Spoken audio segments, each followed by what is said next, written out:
মজার ব্যাপার হলো গরু কিন্তু আমাদেরকে দুধ দেয় না, আমরা জোর করে গরুর কাছ থেকে দুধ নিয়ে নিই। আর গাধাও কিন্তু নিজের থেকে বোঝা বহন করে না, আমরা জোর করে গাধার পিঠে বোঝা চাপিয়ে দিই। অন্যদিকে যারা বনের রাজা, বাঘ কিংবা সিংহ, তাদেরকে কিন্তু আমরা জোর করে বোঝা চাপিয়েও দিতে পারি না, কিংবা জোর করে তাদের কাছ থেকে দুধও নিয়ে নিতে পারি না। যারা গরু বা গাধার মতন প্রতিনিয়ত আমাদের উপকার করে চলছে, তারাই অবহেলিত হচ্ছে দিন শেষে।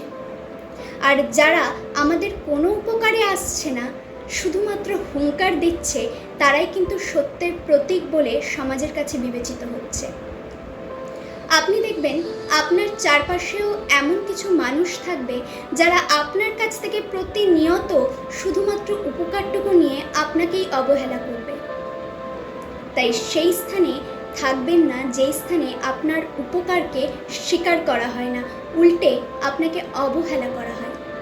আমার মনে হয় সেই স্থান থেকে আপনার প্রস্থান করাই ভালো, যেই স্থানে আপনার উপকারের বদলে শুধুমাত্র অবহেলা পেতে হয়।